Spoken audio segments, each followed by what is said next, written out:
Eu quero louvar a Deus de poder nessa noite trazer a ministração da palavra do Senhor para vocês. Muita alegria que nós estamos aqui como servos, como filhos de Deus, sendo dispenseiros da sua graça. Nesse mês, mês de frutificação nas finanças. Como é que vão as finanças? Tudo bem? Quero convidar você a ficar de pé. Sei que vocês estão sentados, podem já querendo fazer um exercício. Leiam comigo. Romanos capítulo 13, verso 8. Esse mês inteiro nós estudamos sobre as finanças. E, de fato, Deus tem nos dado a graça de poder ministrar a sua palavra nessa noite, nesse tema tão relevante, tão importante para a igreja, para as pessoas, para as famílias, por que não dizer, para a sociedade em geral. É um clamor que há na sociedade também, principalmente nesse tempo que a gente tem vivido, tempo de crise, tempo de carestia. Muitos estão sem saber o que fazer, mas na casa do Senhor, a abundância de pão, a palavra do Senhor para os nossos corações nessa noite. Amém, queridos? A palavra do Senhor diz assim: não devam nada a ninguém, a não ser o amor de uns pelos outros, pois aquele que ama seu próximo tem cumprido a lei. Amém? Repitam comigo: não devam nada a ninguém. Vamos fazer uma oração? Coloque sua Bíblia no banco. Livre suas mãos. Vamos agradecer ao Senhor, porque a sua palavra é fiel, ela é poderosa. Pai, eu te louvo nessa noite pela tua graça, pelo teu poder que nos une e que nos dirige. Te peço, Pai amado, que nessa noite o Senhor me use com a tua graça para falar ao teu povo aquilo que o Senhor quer falar, Pai. Abençoa, Deus, cada um também que vai ouvir, que seja bênção, que produza frutos, ó Pai, para a nossa vida, e que o mundo olhe e veja que há um Deus que supre nossas vidas em tudo. É o que eu te peço e te agradeço no nome de Jesus. Amém. Amém? Vocês podem tomar assento. Assentem glorificando ao Senhor Jesus. Queridos, falar de dinheiro, falar de situação financeira, é um tema muito conhecido nos aspectos, vamos chamar, do mundo em geral. Mas quando a gente fala da igreja e a gente reflete sobre esse tema, a gente normalmente fala num sentido espiritualizado. Mas a palavra de Deus tem mais de 3.000 referências relativas a dinheiro, a riqueza e a finanças. E eu fico me perguntando, e já perguntei isso para Deus, por que tantas referências com relação a esse tema?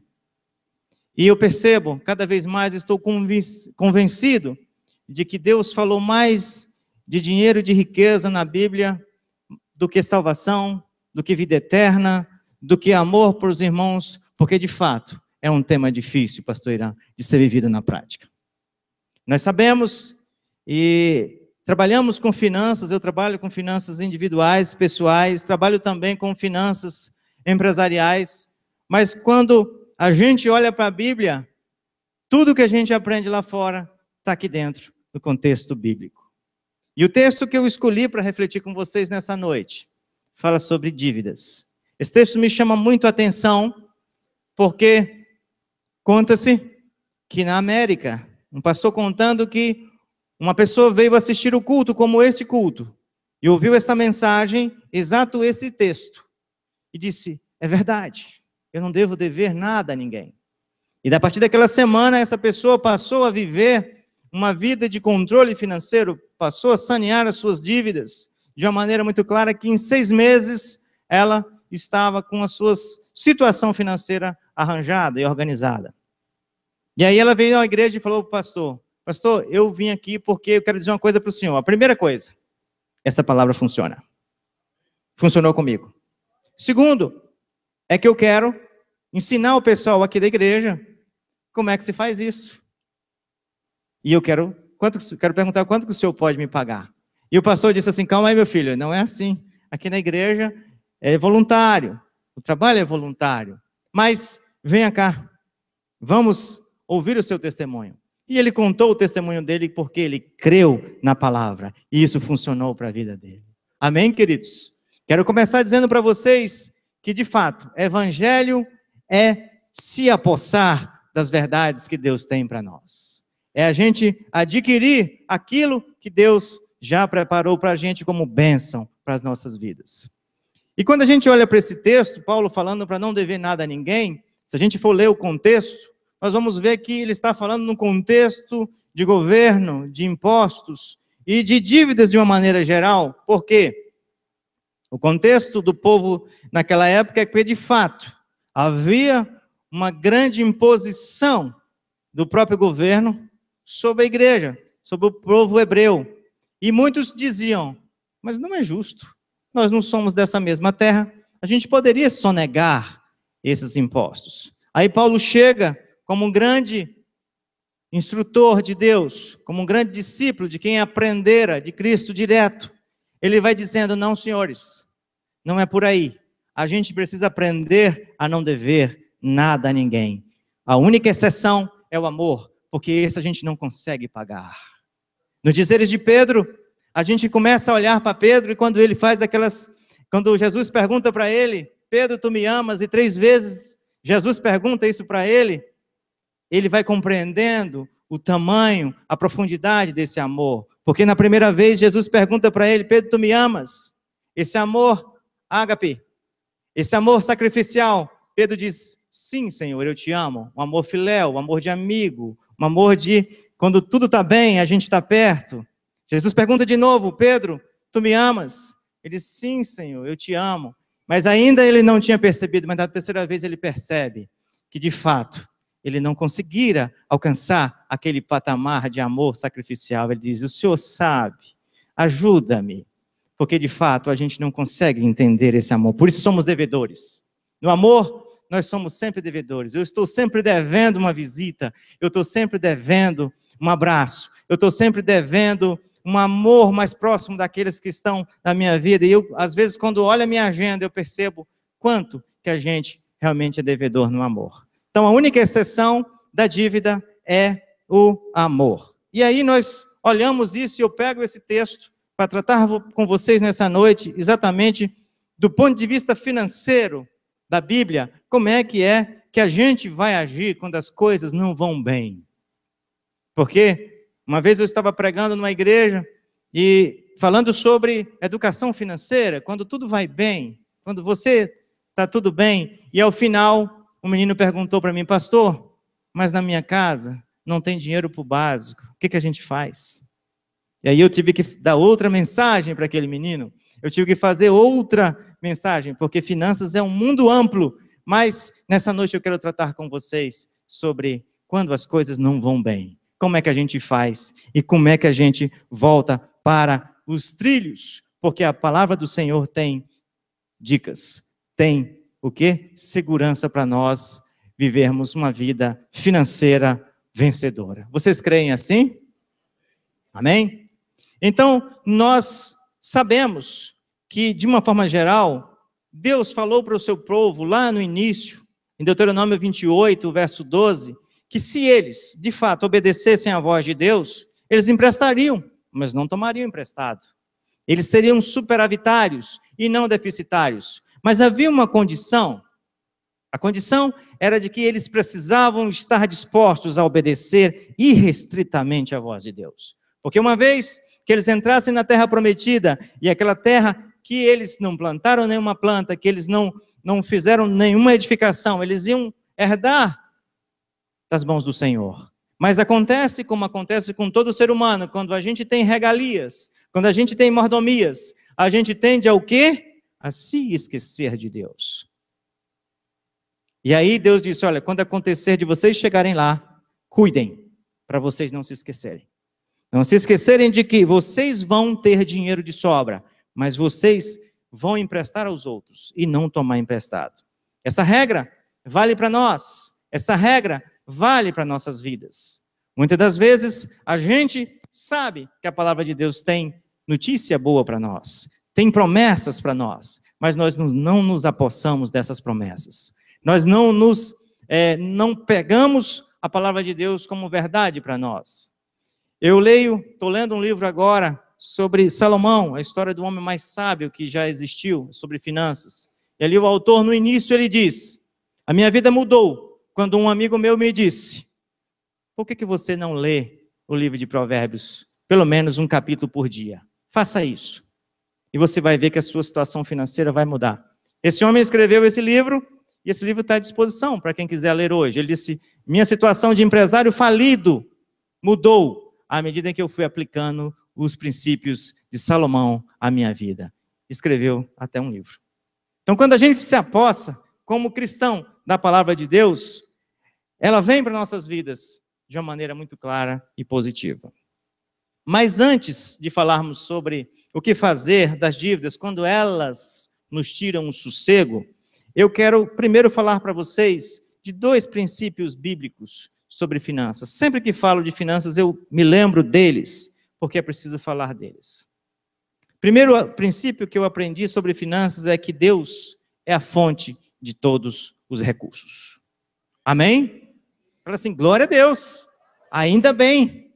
E dá um alívio quando a gente entende isso.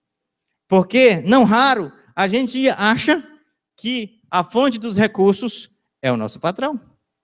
Não raro, a gente acha que a fonte dos recursos é aquele nosso dinheiro que está lá na poupança, que rende uns módicos juros de tanto por mês. Mas não é isso. O que garante a nossa existência é que Deus é o dono de todos os recursos. Quer ver onde que está isso? Salmo 24, verso 1 e 2, diz assim: do Senhor é a terra e tudo que nela existe, o mundo e os que nele vivem, pois foi ele quem a estabeleceu sobre os mares e afirmou sobre as águas. Mas ainda, em Ageu 2,8 está escrito: minha é a prata, meu é o ouro, disse o Senhor dos exércitos. Quando a gente entende essa palavra, é libertador. Porque você, quando está passando alguma necessidade, a quem você recorre? Ah, pastor, vou recorrer a um parente. Ah, vou recorrer àquele irmão que tem dinheiro, que eu sei que ele tem. Quem é? A quem você recorre primeiro? Você precisa recorrer primeiro ao dono do recurso. É a ele que a gente precisa recorrer.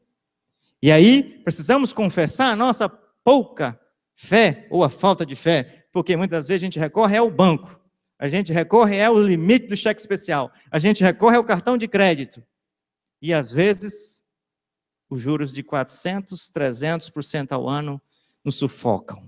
Até no dia em que a gente compreende de que precisamos voltar para o grande provedor dos recursos. Esse é o primeiro princípio. O segundo princípio é que nós, se Deus é o dono, quem somos nós? Eu e você. Deus nos imbuiu de uma grande responsabilidade. Não só com o dinheiro, mas também nele. É de que nós somos administradores dos recursos de Deus. Ele disse assim: é para vocês que eu vou dar o domínio. É para vocês que eu vou entregar esse recurso. Vejam como é que vocês vão administrar isso. Onde é que está isso? Salmo versículo 8, capítulo 8, versículo 6 a 8. Olha como está escrito. O salmista diz: tu o fizeste dominar as obras das tuas mãos, sob os seus pés tudo puseste, todos os rebanhos e manadas, e até os animais selvagens, as aves do céu, os peixes do mar, e tudo que percorre as veredas dos mares. Quem é esse o fizeste? Deus fez o homem, Deus fez a nós, para dominarmos tudo o que existe. É como alguém que tem um imóvel e que aluga para alguém. O dono tem o quê? Tem a propriedade. Mas o locatário tem o quê? O domínio, o usufruto daquele bem. Então Deus nos deu tudo isso. A natureza, os recursos naturais, físicos, financeiros. Todos esses recursos Deus colocou em nossas mãos para administrar. Aí você fala: opa, que peso. Ficou pesado agora. Eu tenho que administrar isso. Como é que eu faço? Ainda o salmista diz: os mais altos céus pertencem ao Senhor, mas a terra ele confiou ao homem. Deus confiou, ele entregou a nós. Por isso, nós devemos entender? Primeira coisa, quando a gente canta aquele corinho, tudo entregarei, tudo entregarei. A gente canta, mas sem pensar que, de fato, a gente está só cumprindo o que está dito. A gente tem que entregar ao Senhor tudo o que é dele. E quando a gente diz para o Senhor que Ele é o dono e nós somos administradores, queremos que Ele nos ajude a administrar sabiamente, as coisas acontecem. As coisas são abençoadas. Amém, queridos? Mas você pode estar se perguntando, mas e pastor, quando as coisas saem dos trilhos? Quando as coisas acontecem de uma maneira que a gente não espera, o que a gente faz? Eu quero, com vocês, pelo menos tratar de alguns pontos que nós devemos fazer, à luz da Bíblia, para que as coisas voltem para o trilho. Eu não sei nessa noite da sua vida financeira. Eu não sei onde está a sua dor, onde está o seu problema.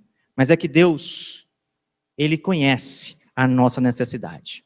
Ele conhece o nosso problema. Eu sei da minha dor. Eu sei onde ela está doendo. Mas nessa noite, o Espírito Santo, que visita a igreja, que anda na igreja, que visita e sonda os corações, nessa noite, há de falar a você, de uma maneira clara, o que deve ser feito para a sua situação. Falo nesse contexto de momento que a gente vive, em que a gente lê as notícias de que mais da metade dos brasileiros estão endividados, que a maioria está devendo cheque especial e cartão de crédito. Eu quero dizer para você nessa noite, a palavra do Senhor é que Ele traz liberdade para você. É de que Ele vai suprir você. De que mesmo em meio à crise, o povo de Deus vai frutificar. E frutificar nas finanças. Amém, queridos? Então, eu quero trabalhar com vocês alguns aspectos do que fazer quando as coisas acontecem de forma que a gente não espera. Ou quando saem da maneira como não esperamos. O que precisamos fazer para identificar a raiz do problema? Porque às vezes a gente fica na adjacência do problema. E quando a gente fala de finanças, o dinheiro tem uma diferença. Porque muitas das vezes ele não fica nítido que o problema está nele, no uso dele. Porque o dinheiro em si, segundo os teólogos, segundo os estudiosos, o dinheiro em si não é bom nem mal. Mas o uso dele é que é o problema. O uso dele é que é o problema. Ele pode ser usado para bênção, mas pode ser usado para maldição. Se nessa noite eu deixasse cair aqui na igreja uma nota de R$10 e esse instrumento que fica aqui, esse isopor, vocês acham qual dos dois ia ser, alguém ia correr para pegar? Hein? Dinheiro.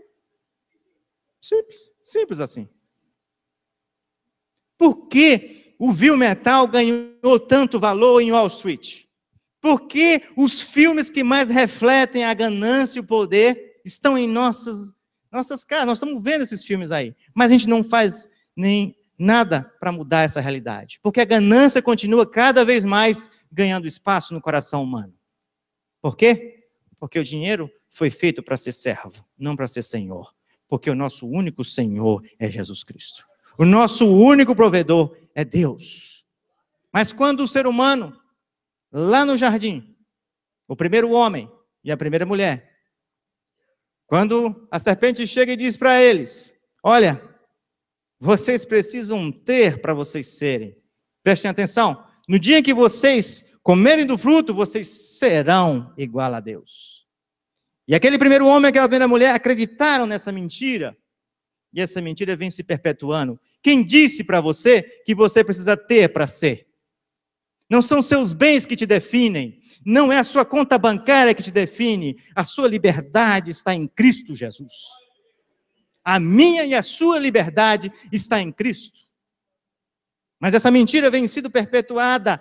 E Satanás tem corroído o coração das famílias, o centro das famílias com essa mentira. E o coração de muita gente boa tem sofrido quando o dinheiro toma o lugar e o coração das pessoas. Então, o uso do dinheiro é o problema. Mas, o que nós fazemos quando as coisas estão erradas? O que nós podemos fazer? Primeiro aspecto que eu quero chamar você a refletir é que nós temos que perguntar, será que nós estamos amando mais o dinheiro do que a Deus? Isso chama-se idolatria. A gente costuma pensar que idolatria somente é aquela de chegar na frente da imagem e fazer, né? Cruz credo, pastor. Opa, crente não fala isso. Não, idolatria não é só isso. Idolatria é quando você devota, quando você se curva diante de qualquer objeto ou dar mais atenção a qualquer objeto do que a Deus. Isso é idolatria. É quando você substitui Deus por qualquer objeto. Pode ser um carro, pode ser um filho, pode ser o dinheiro, pode ser sua posição social, pode ser o seu nome de família. Tudo isso pode ser idolatria. Mas é difícil de se perceber, porque às vezes nós crentes, às vezes falamos assim, que isso, pastor? Sou crente. Tem idolatria não. Meu bolso é, de fato, a minha carteira é consagrada. Mas, como diz Gustavo Cerbasi em seu livro Casais Inteligentes Enriquecem Juntos, ele diz que o dinheiro é que nem camaleão. Ele nunca é o vilão. Sempre tem uma coisa por trás.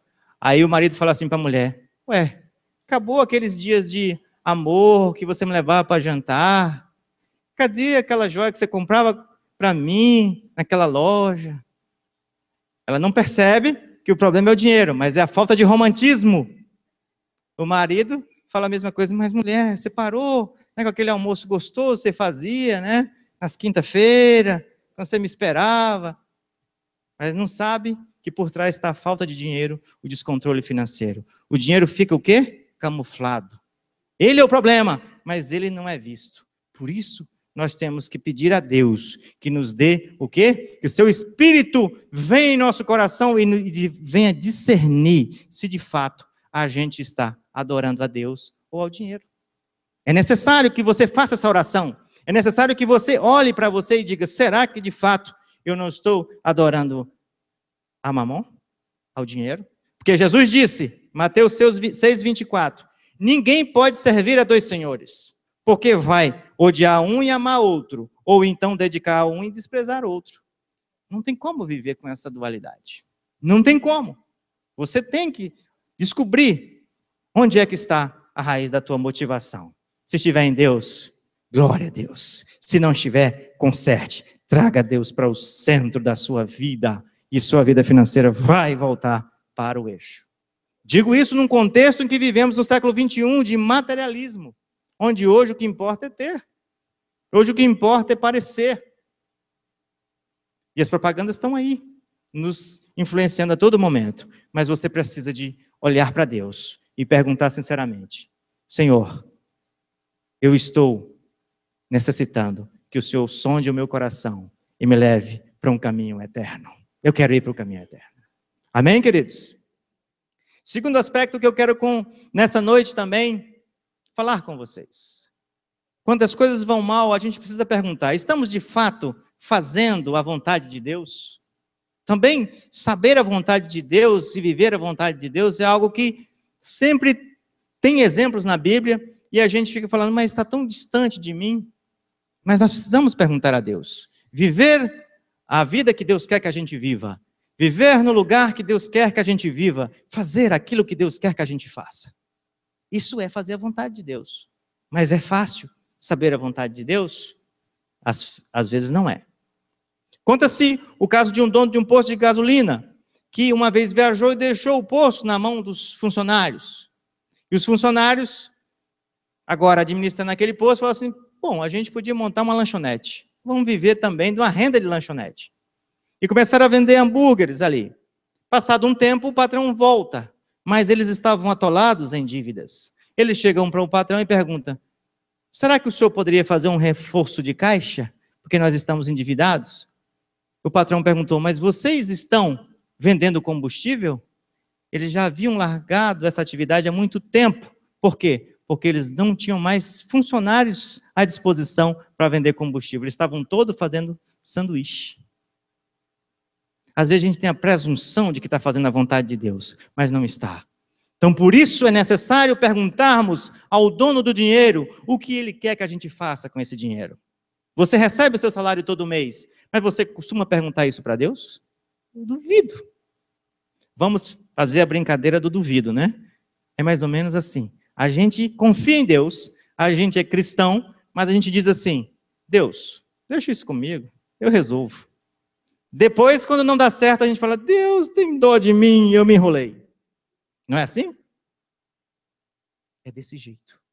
Por isso, a segunda coisa que a gente tem que fazer é voltar-se para a vontade de Deus e perguntar: Senhor, está aqui o salário do mês, mas esses 10% é do Senhor, esses 90% o Senhor deixou comigo, mas como é que eu devo aplicá-lo? Tem a prestação do carro, tem a prestação da casa, tem a escola, está certo? Está certa essa priorização? O que o Senhor tem? Sobrou um pouco aqui, Senhor, o que eu faço com isso? Deus quer ouvir isso de você. Pode ter certeza que Ele quer ouvir isso de você. E também quando você tiver dívidas, você precisa falar com Ele: Senhor, como é que eu faço para sair dessa? Porque Ele vai ajudar você a voltar para o centro da vontade dEle. Aleluia! Vocês estão me entendendo? Glória a Deus! Eu fico feliz de entender que a palavra de Deus tem resposta para nós. E quando nós estamos na vontade de Deus, isso acontece. Terceiro aspecto que eu quero também falar com vocês hoje.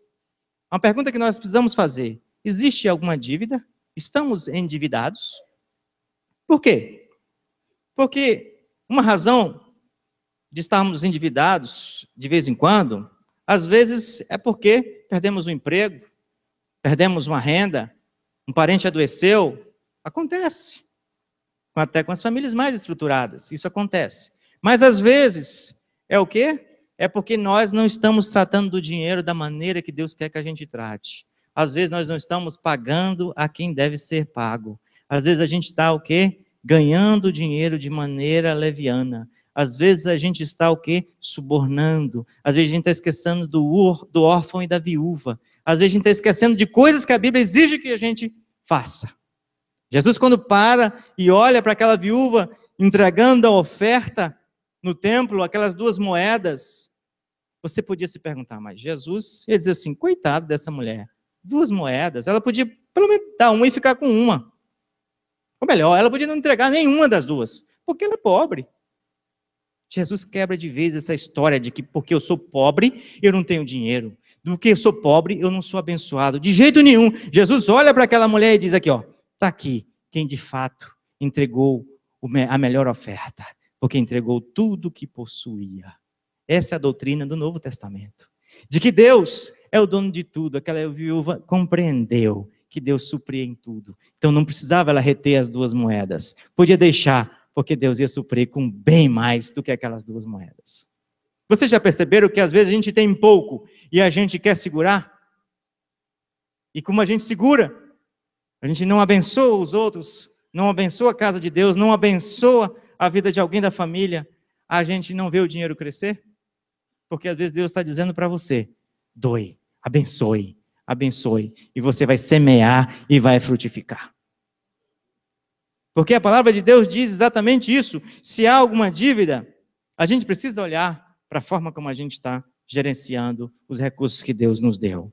E assim, olhando para o dia a dia, a gente fica pensando: de fato, às vezes eu peguei um empréstimo para comprar uma casa própria, não há problema nisso. É algo que é para o meu, é o pão, vamos dizer assim, né? É para eu morar, é para minha família morar. Isso é útil.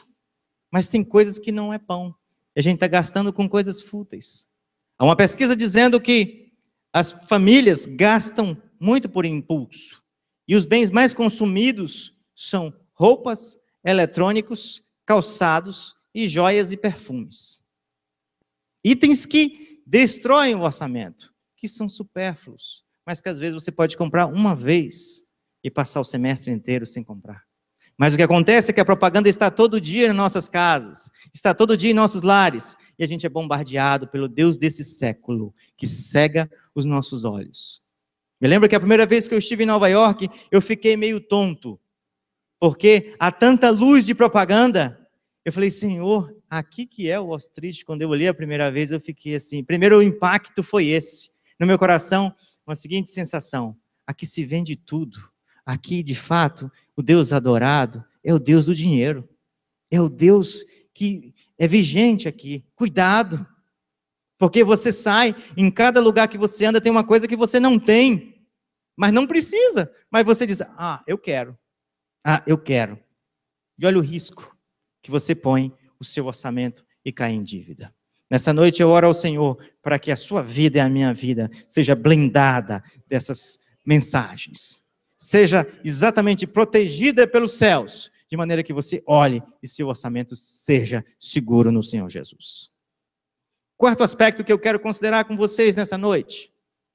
Quando você tem dívida, você tem que perguntar: temos entregado, temos dado o dízimo? Malaquias 3 diz que Deus reclama de que estava sendo roubado nos dízimos e nas ofertas.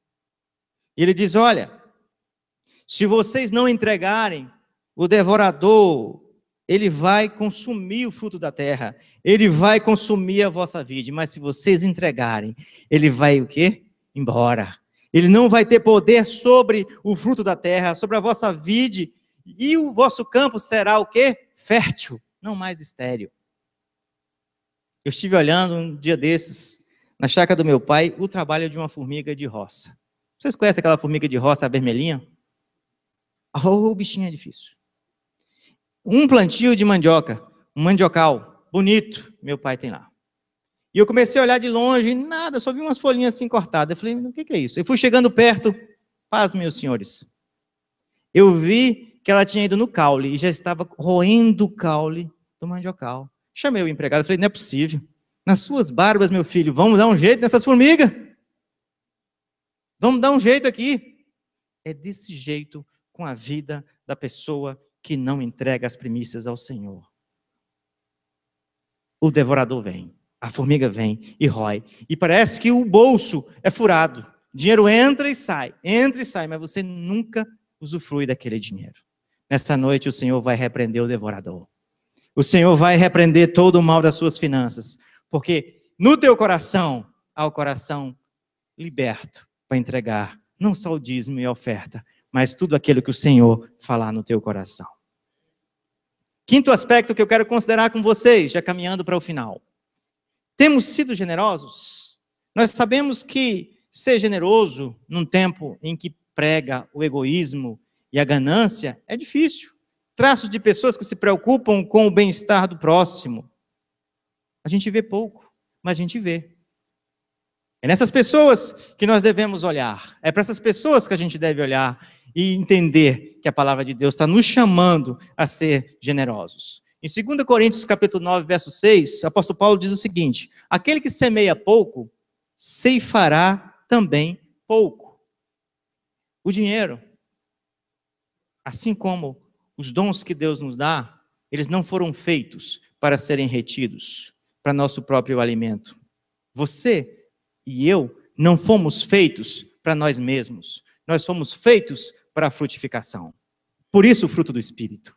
Porque é como se nós fôssemos de fato semeados em Cristo, e em Cristo semeados, a gente produz fruto para a vida para os outros. É por isso que alguém olha do teu lado e pergunta: por que você é assim, Gessé? Por que o dinheiro do Gessé sobra e o meu não? Porque Cristo está no coração dele, é a semente.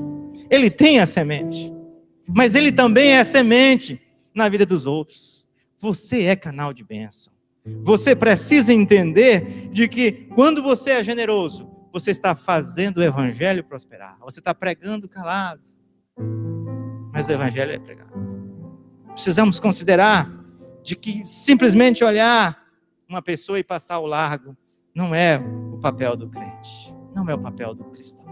O cristão precisa se comover com as injustiças, precisa ter vontade de ajudar, e principalmente os da fé, principalmente os de casa, de família.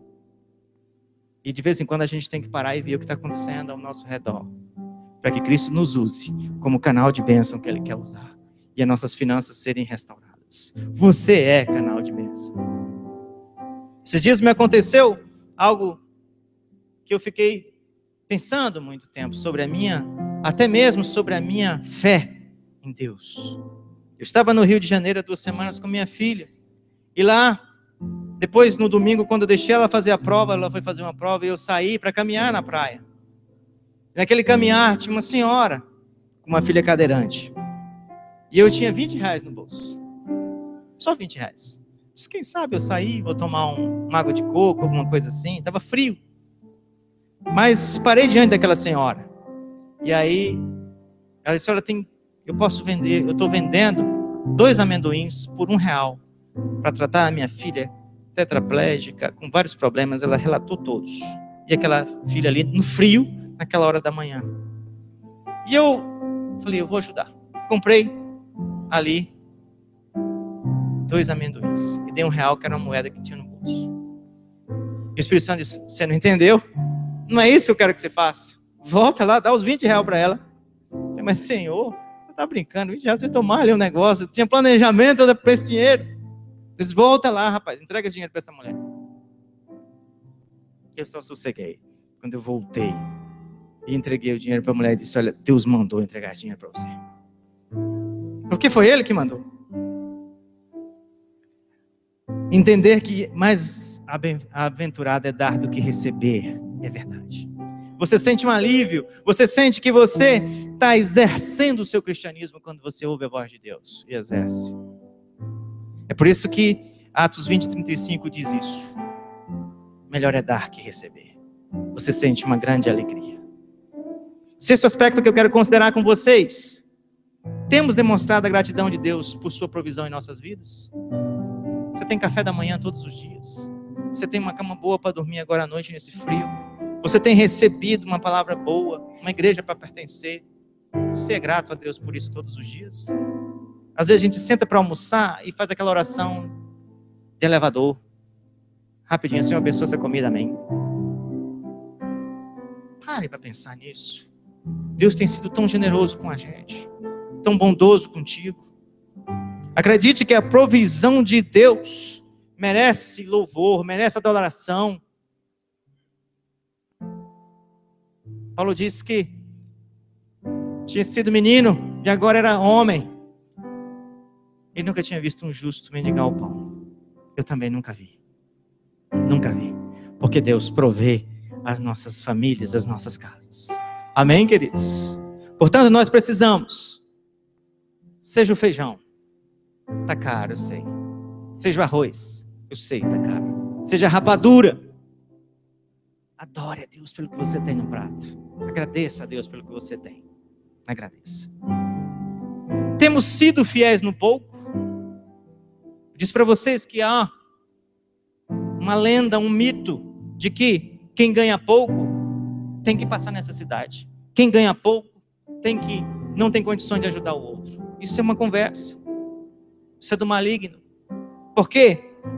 A Bíblia diz que se nós formos fiéis no pouco, sobre o muito Ele vai nos colocar. Há um teste. A nossa vida é um grande teste. Vocês já pararam para pensar que a nossa existência é curta? O salmista diz que nós, pela nossa robustez, no máximo vamos chegar a 80. E depois disso é a eternidade. Onde é que estão as riquezas eternas? Qual é a riqueza eterna que Cristo quer colocar em nossas mãos? Que Deus quer colocar em nossas mãos? Já pararam para pensar nisso? As riquezas que a gente vê, que estão ao nosso alcance, não são perenes. Elas são temporárias. Mas as riquezas eternas Deus reservou para os seus. E Ele precisa encontrar servos fiéis. Ele precisa encontrar pessoas nas quais Ele tenha confiança. Por isso as parábolas. Por isso Cristo fez questão de falar tanto sobre dinheiro. Tanto. Porque Ele quer criar o caráter dele em você e em mim. Isso é eterno. Deixamos de obedecer alguma ordem de Deus? Eu disse para vocês que ouvir a Deus é fácil, mas obedecê-lo é difícil. A gente cisma em andar na contramão do Senhor, assim como o filho pródigo. Ele resolveu viver à margem do Pai, resolveu viver a sua vida. Hoje todo mundo diz isso. Eu quero viver a minha vida, quero ser feliz. Que felicidade é essa que escraviza? Que liberdade é essa que te oprime? Isso não é liberdade, isso é escravidão. Liberdade só em Cristo, porque Ele disse que se nós crermos nele, seríamos livres, libertos. Então não podemos deixar nada nos escravizar. Mas quando ele nos pedir alguma coisa, devemos obedecer. Quando Deus diz a Abraão, sai da tua terra, da tua parentela e vai para uma terra que eu te mostrarei. Abraão pode ter lá seus dilemas, que a Bíblia não relata. Mas ele obedeceu à voz de Deus. Homem que tinha posses, homem que tinha riquezas, que tinha sua estrutura montada naquele lugar. Mas ao ouvir a voz de Deus, ele vai ser pai de multidões. Porque ele sai de Abrão, pai exaltado, para ser Abraão, pai de multidões. Que até hoje nós falamos o nome dele, exemplo de fé. Deus quer que você seja um exemplo de fé também, nesse tempo que a gente vive. Deus quer que eu e você sejamos exemplo de obediência à voz de Deus. Já pedimos a Deus para suprir nossas necessidades? Você já fez isso? A gente às vezes está tão acostumado a saber que Deus sabe do que a gente está passando, que a gente não pede para Ele nos ajudar. E Tiago diz, em capítulo 4, ele diz o seguinte: nada temos, nada tendes, porque não pedis, porque nada pedis. Deus sabe do que a gente está passando, mas Ele quer saber se a nossa confiança está nele. Ele quer saber se de fato a gente confia nele para pedir. Não raro a gente pede para outras pessoas. Um dia desses, eu tive que dizer isso para o Senhor. Eu estava sem carro, estava apenas com um carro. Estava indo muito bem. Consegui andar de ônibus, fazer algumas coisas. Mas aí começou a apertar. Tinha algumas coisas depois do horário do trabalho. Disse, meu Deus, como é que vai ser isso? Vou continuar assim orando, acreditando que o Senhor vai me suprir. Um dia Deus falou assim, por que você não pede, rapaz? Eu disse, Senhor, eu quero um carro. Mas eu quero um carro assim. Aí eu pedi, um Honda Fit, ano assim, até 32 mil. Tá bom, eu quero esse carro. Se eu tivesse pedido mais, eu tenho certeza que Ele tinha me dado. Mas eu pedi.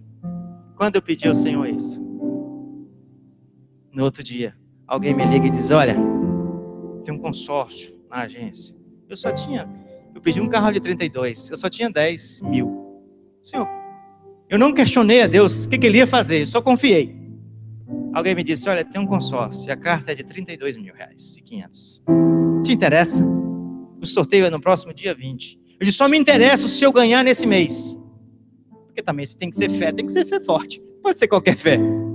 Se Deus vai me dar, eu quero esse mês. Sim, vamos tentar, não te prometo. A Assembleia vem, faça o seu lance. Fiz meu lance de 10 mil reais. Queridos, dia 20, meu crédito estava lá. Minha carta de crédito estava lá. Eu já tinha olhado o carro. Em 2 semanas eu estava com o carro nas mãos. Eu disse, Senhor, o Senhor é de fato honra o que o Senhor fala. Fé é se apossar das promessas de Deus para a sua vida. Fé é entender que Deus supre as nossas necessidades. Mas fé é pedir. É pedir. Mas também não vamos ficar pedindo todo dia, né, gente? Vamos fazer a oração do Pai Nosso. Pai Nosso que estás no céu, santificado seja o teu nome. Venha o teu reino, vem primeiro o teu reino. Seja feita a sua vontade, assim na terra como no céu. Aí eu peço, o pão nosso de cada dia, dá-nos hoje. Olha só, é pedagógico. A oração do Pai Nosso é pedagógica. Você não entra de cara falando para o Pai o que você quer. Mas tem horas que a gente entra pedindo. Quando a gente está com aquela intimidade, com aquele sofrimento, a gente já entra pedindo. Deus, ajuda, resolve, me tira dessa, eu preciso sair. E Deus vem com a sua bênção sobre a sua vida, te tirando do caos. Aleluia! E por último, Deus está mais interessado em nos ensinar quem Ele é, do que nos tirar da crise. Pastor, essa notícia é ruim. Parece ser ruim. Parece ser ruim, mas não é. Essa questão é de suma importância, por isso eu deixei por último.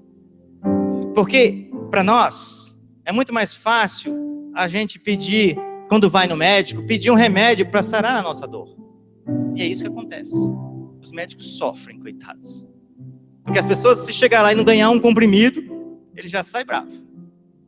O ser humano é assim. Ele quer logo o seu sofrimento ser sanado. Só que Deus, Ele quer que a gente ajunte tesouros no céu. Mateus 6, 19 e 20, Jesus fala bem claro: não ajunteis tesouros aqui na terra, onde a traça e a ferrugem tudo consomem, e onde os ladrões minam e roubam. Mas ajuntai tesouros no céu, onde nem a traça nem a ferrugem consomem, e onde os ladrões não minam nem roubam. O que Jesus está querendo ensinar com essa palavra? Quando você lê o Sermão da Montanha, onde esse texto está inserido, Jesus está dizendo assim, ó: o seu problema pode demorar 2 anos, 3 anos, mas para pensar. O contato que eu vou ter contigo esses 2 anos vai ser intenso. A nossa convivência vai ser intensa. Você vai sair dessa crise melhor do que o que você entrou.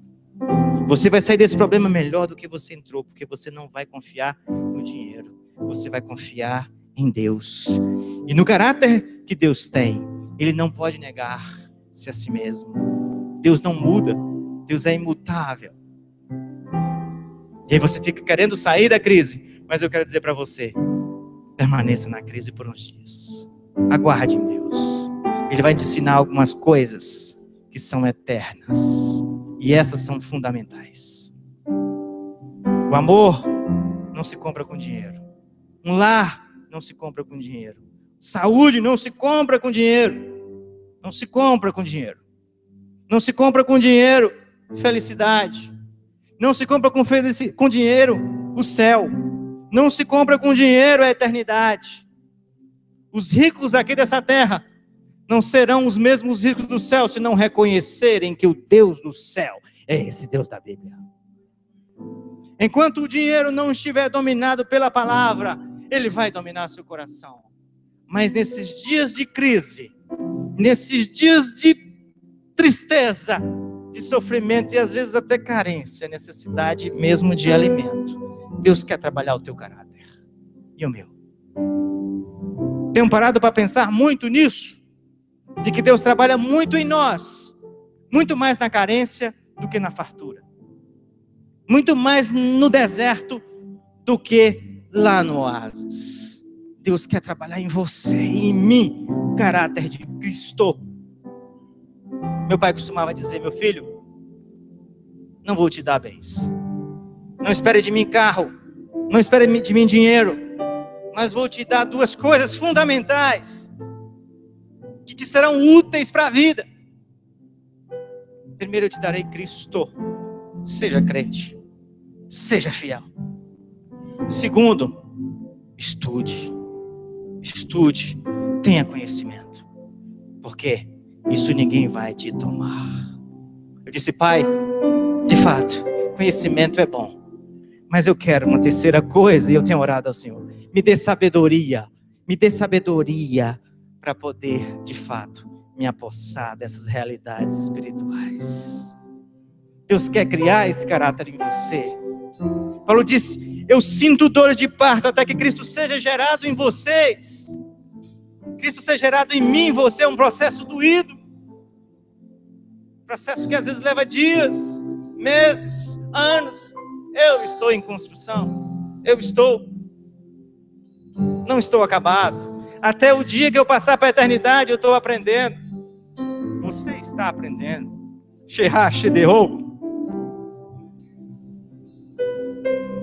Deus está preocupado com a eternidade. Ele está preocupado em salvar você. Mas Ele está preocupado também em que o cidadão dos céus tem que ter certas características que os definem assim.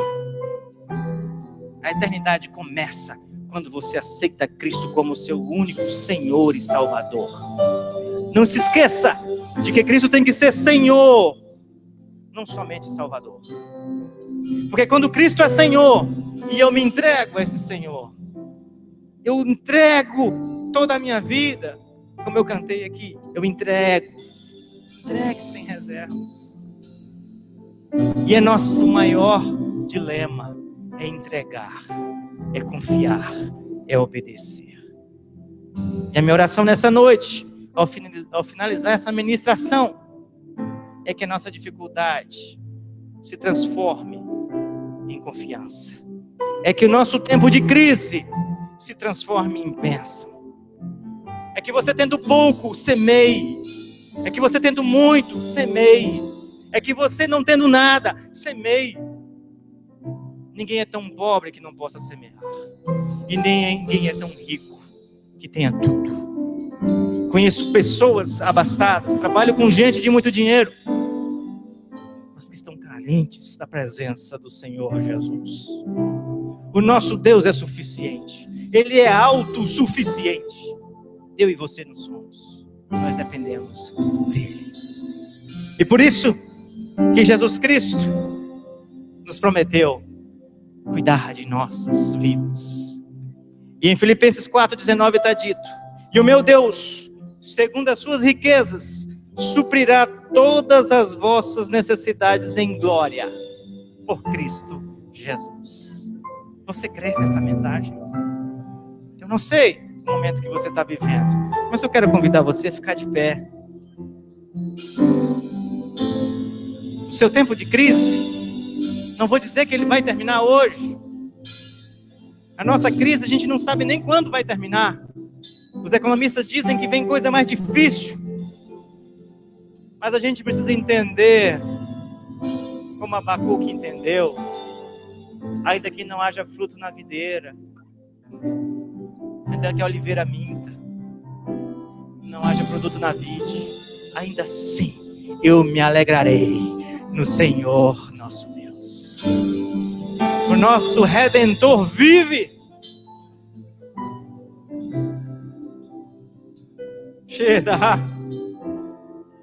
Se você está bem, pergunte a Deus o que fazer com o dinheiro. Se você está endividado, pergunte a Deus o que fazer. Olhando esse raio-x, pense nisso. Para finalizar, eu quero fazer 2 convites. Primeiro convite é que Deus veio, mandou Jesus Cristo para os endividados. A minha dívida era impagável, mas Cristo morreu por mim e por você. E eu passei de uma situação de insolvente para uma situação de credor. E eu tenho hoje liberdade. E essa liberdade não é só para mim, é para todo aquele que crê. Se você entrou aqui nessa igreja nessa noite e você se sente que ainda não tem essa liberdade, eu quero te dar essa oportunidade. Venha a Cristo. Venha a Cristo. Venha ser livre. Venha ser livre. Venha ter suas dívidas pagas, mas dívidas espirituais. Se nessa noite aqui há alguém que quer receber Cristo como seu único Senhor e Salvador, o suficiente Deus, não a religião, mas o Deus que salva, levante a sua mão. Levante a sua mão. Onde você estiver, venha à frente receber ao Senhor Jesus como seu Senhor, como seu Salvador, e Ele vai mudar a sua história. Ele vai escrever uma história nova para você. Essa é a minha primeira oração nessa noite. A minha segunda oração é para você que já conhece o Senhor, mas que tem dificuldade de receber as bênçãos e frutificar nas finanças, porque não consegue, não tem fé. Como diz a palavra do Senhor: ajuda-me, Senhor, com a minha pouca falta de fé. Eu quero convidar você, não precisa sair do seu lugar, você coloque a mão no seu coração, nós vamos orar, e o Deus da provisão, o Deus que tudo pode, vai abençoar você a sair dos teus problemas. Esses dias eu chegava em casa e na caixa do meu correio chega muito boleto de pagamentos. Eu disse: Senhor, será possível que não dá para chegar nesse correio alguma coisa de pagamento, que não seja de pagamento, mas de recebimentos, de receitas?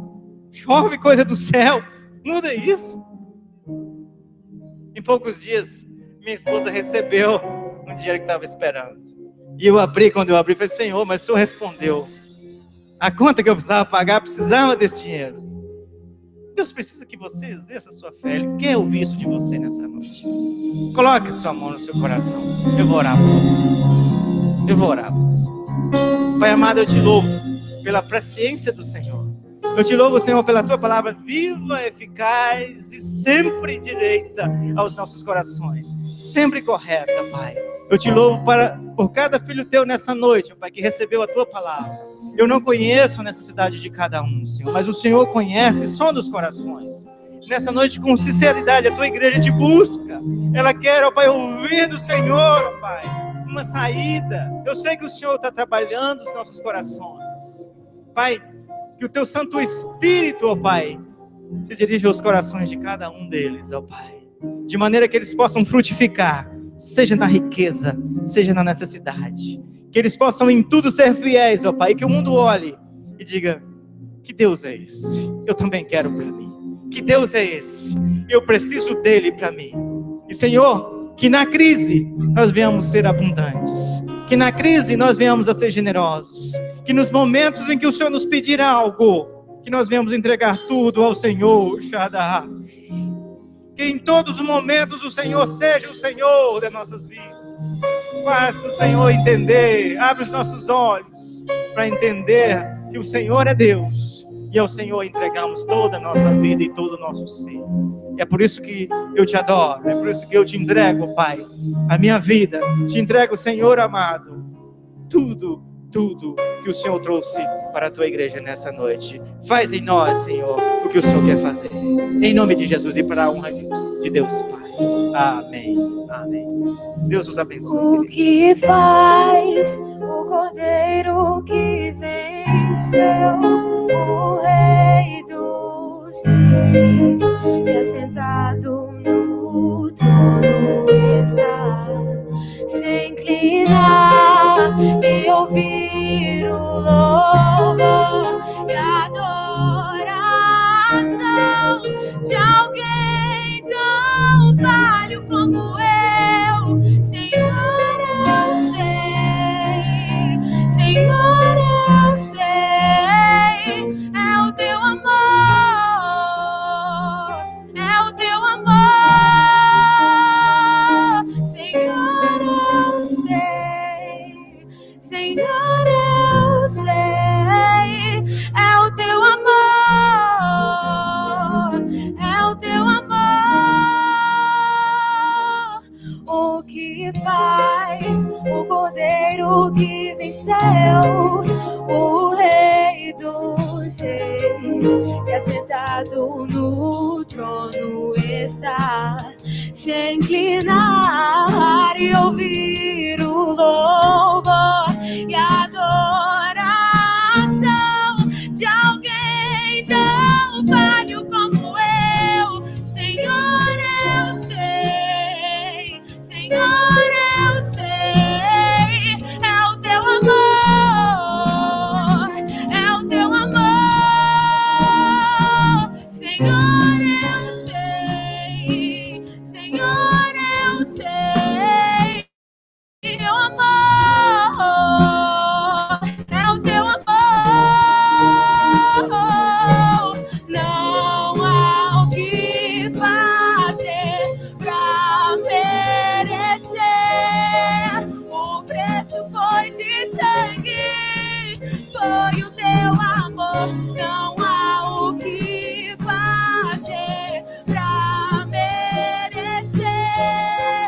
O preço foi de sangue.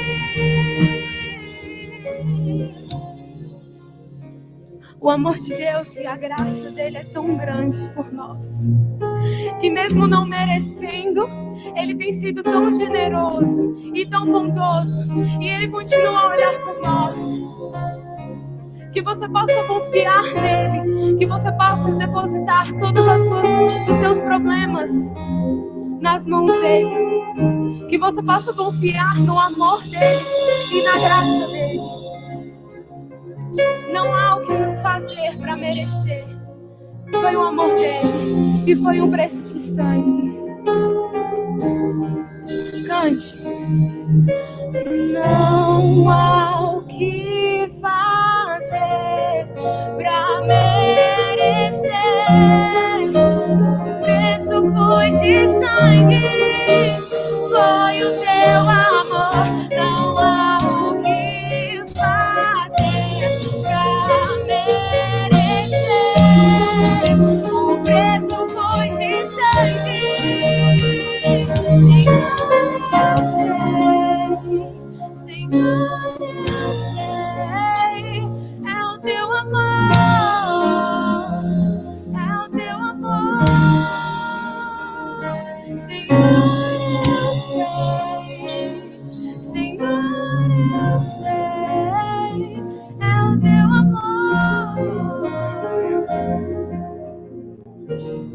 Louvado seja o nome do Senhor.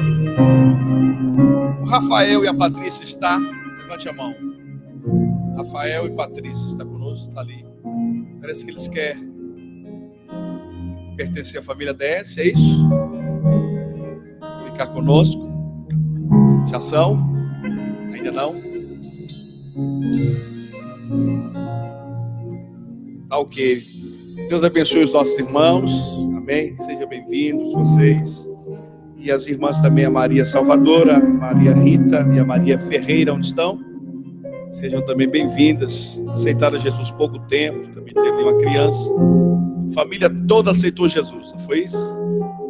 E aí estão aí adorando o nome do Senhor ali na congregação, mas estão aqui conosco. É um prazer tê-los aqui. Deus abençoe o Rafael, Patrícia. Obrigado pela presença de vocês. Aos nossos visitantes, nosso muito obrigado. Deus abençoe o pastor José de Carvalho por esta palavra, que possamos colocar em prática e ser abençoado na nossa área financeira. Terça-feira pela manhã nós teremos uma consagração em prol do pastor Lorival. Todo mês a gente faz uma consagração por ele, ungindo, abençoando a vida dele, das 9 às 10 da manhã. Terça-feira à noite, culto de ensino, ele vai estar aqui ministrando a palavra, pastor Lorival. Eles foram fazer uma escola de obreiros ali em Botirama, pastor Lázaro, pastor Mário, pastor Lorival, pastor Calei, pastor Acleide.